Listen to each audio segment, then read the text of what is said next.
Hi hello, ನೀವು ನೋಡ್ತಿದ್ದೀರಾ serial ಗುರು YouTube ಚಾನೆಲ್ಗೆ ಸ್ವಾಗತ.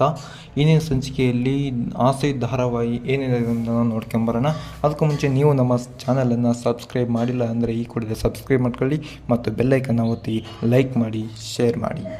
ಈಗ ತಾನೇ ಸೂರ್ಯವರ ಅಪ್ಪ ಕೋರ್ಟ್ನಲ್ಲಿ ಕೇಸನ್ನು ವಿಜಯಶಾಲಿಯಾಗಿ ಬಂದು ಎಲ್ಲರೂ ಇದರ ಬಗ್ಗೆ ಚರ್ಚೆ ಮಾಡ್ತಾ ಕುಳಿತಿರಬೇಕಾದ್ರೆ ಮೀನಾ ತನ್ನ ಮಾವನಿಗೆ ಈ ವಿಷಯವನ್ನು ತನ್ನ ತಾಯಿಗೆ ಹೇಳುವಂತೆ ತಿಳಿಸ್ತಾಳೆ. ಆ ಕೂಡಲೇ ಸೂರ್ಯನ ಅಪ್ಪ ಅವರು ತನ್ನ ತಾಯಿಗೆ ಫೋನು ಮಾಡಲು ಮುಂದಾಗುತ್ತಾರೆ. ಆಗ ತನ್ನ ತಾಯಿಗೆ ಫೋನ್ ಮಾಡಿ, ಅಮ್ಮ, ನನ್ನ ಕೇಸ್ ಇತ್ತಲ್ಲ, ಅದನ್ನು ನಾನು ವಿಜಯಶಾಲಿಯಾಗಿದ್ದೇನೆ, ನನಗೆ ಇನ್ನು ಮುಂದೆ ತಿಂಗಳ ಪೆನ್ಷನ್ ಯಾವುದೇ ತೊಂದರೆ ಇಲ್ಲದೆ ಬರುತ್ತದೆ ಎಂದು ಹೇಳಿದಾಗ ಅವರ ತಾಯಿ ತುಂಬ ಸಂತೋಷವನ್ನು ಪಡುತ್ತಾಳೆ. ಆಗ ಸೂರ್ಯನ ತಂದೆಯ ತಾಯಿ, ಹೌದು ಕಣೋ, ನಿಮ್ಮ ತಂದೆ ತುಂಬ ಅದೃಷ್ಟವಂತ, ಅದಕ್ಕೆ ಈ ಎಲ್ಲ ಪ್ರಯೋಜನ ಆಗುತ್ತದೆ, ಇದೆಲ್ಲ ಅದೃಷ್ಟ ನಿಮ್ಮ ಮನೆಗೆ ಬಂದಿರುವಂಥ ಸೊಸೆ ಮೀನಾಳಿಂದ ಆಗುತ್ತೆ ಅಂತ. ಆಗ ಸೂರ್ಯ ಫೋನನ್ನು ಇಡಿಸಿಕೊಂಡು ತನ್ನ ಅಜ್ಜಿಯ ಹತ್ತಿರ ಈ ಒಂದು ಶುಭ ಸಮಾರಂಭಕ್ಕೆ ಯಾರು ಮೀನಾ ಕಾರಣ ಹೆಂಗೆ ಆಗ್ತಾಳೆ ಅಂತ ಕೇಳಿದಕ್ಕೆ ಅಜ್ಜಿ ಹೇಳ್ತಾಳೆ, ಮನೆಯಲ್ಲಿ ಶುಭ ಕಾರ್ಯಕ್ರಮ ನಡೆದಂತಹ ಮೀನಾ ತಾಳೆಶಾಸ್ತ್ರದಿಂದಲೇ ಇದೆಲ್ಲ ಆಗುತ್ತೆ ಕಣೋ ಎಂದು ಹೇಳಿದಳು.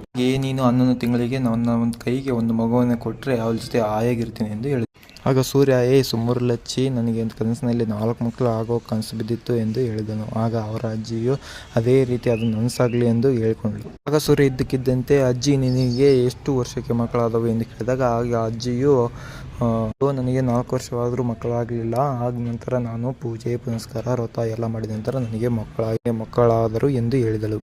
ಆಗ ಅಜ್ಜಿ, ಅದೆಲ್ಲ ಬಿಡೋ, ನಮಗಿರೋದು 4 ಜನ ಮಕ್ಕಳು, ಅದರಲ್ಲಿ ನೀನು ಒಬ್ಬ, ನೀನು ಮೀನಾಳಂತಹ ಒಂದು ಹೆಣ್ಣು ಮಗುನ ಪುಟ್ಟದಾಗಿ ನನಗೆ ಕೊಡೋ ಎಂದು ಹೇಳಿದಳು. ಆಗ ಸೂರ್ಯ, ಬಿಡಿ ಅಜ್ಜಿ, ಹೆಣ್ಮಗಳಾದರೆ ನಮಗೆ ಎಲ್ಲ ತೊಂದರೆ ಅಂತ ಹೇಳಿ ನಮಗೆ ಗಂಡು ಮಗು ಆಗಬೇಕು ಎಂದು ಹೇಳ್ತಾನೆ. ಆಗ ಅಜ್ಜಿ, ಹಾಗೆಲ್ಲ ಹೆಣ್ಣು ಮಕ್ಕಳ ಬಗ್ಗೆ ನೆಗೆಟಿವ್ ಆಗಿ ಮಾತಾಡಬೇಡ ಕಾಣೋ ಅಂತ ಹೇಳಿದಳು. ಹೆಣ್ಮಗಳು ಅಂದರೆ ಮನೆಗೆ ಲಕ್ಷ್ಮಿ ಬಂದಂಗೋ ಅಂತ ಹೇಳ್ತಾಳೆ. ಅಜ್ಜಿಯ ಮಾತಿಗೆ ಸೂರ್ಯ, ಹೌದೌದು, ಅದು ಸರಿನೇ ಎಂದು ಹೇಳ್ತಾನೆ. ಸಾಕು ಕೊಡು ಅಂತೇಳಿ ಸೂರ್ಯರ ಅಪ್ಪ ಫೋನನ್ನು ಇಸಿದುಕೊಂಡು, ಅಮ್ಮ ಆಮೇಲೆ ಮಾಡ್ತೀವಿ ಅಂತ ಹೇಳಿ ಕಟ್ ಮಾಡ್ತಾರೆ. ಆಗ ನಂತರ ಸೂರ್ಯ ಮನೋಜನ ಬಗ್ಗೆ ಹೇಳಲು ಮುಂದಾದಾಗ ಮನೋಜನ ಹೆಂಡತಿಯು ತನ್ನ ಮಾವನಿಗೆ, ನೋಡಿ ಮಗ, ನಿಮ್ಮ ಮಗ ಸೂರ್ಯ ನಮ್ಮ ಗಂಡ ಮನೋಜನಿಗೆ ಏನು ಮರ್ಯಾದೆ ಕೊಡದೆ ನಿಮ್ಮಲ್ಲಿ ಹೀಗೆಲ್ಲ ಮಾತಾಡ್ತಿದ್ದಾರೆ ಎಂದು ಹೇಳ್ತಾಳೆ. ಮನೋಜನ ಅಣ್ಣ ಅನ್ನದೇ ಹೊರಗಡೆ ಎಲ್ಲ ಹೊಡೆದಿದ್ದಾರೆ ಹಾಗೂ ಮದುವೆ ಮರ್ಯಾದೆ ಇದ್ದಾನೆ ಮಾತಾಡ್ತಾರೆ. ಇವರಿಗೆಲ್ಲ ಒಳ್ಳೆ ನೀಟ್ನೆಸ್ ಆಗಿರ್ತಕ್ಕಂಥ ಬುದ್ಧಿ ಕಲಿಸಿಲ್ಲ ಮಾವ ನೀವು ಎಂದು ಹೇಳ್ತಾಳೆ. ಆಗ ಸೂರ್ಯ, ಈ ಮನೋಜ ದುಡ್ಡಿಟ್ಕೊಂಡು ಹೋದ, ಅದಕ್ಕೆ ನಾನು ಈ ರೀತಿ ಮಾತಾಡ್ತಾ ಇದ್ದೇನೆ, ನಿನಗೆ ನಮ್ಮ ಸಂಬಂಧ ಇದು ಎಂದು ಹೇಳ್ತಾನೆ.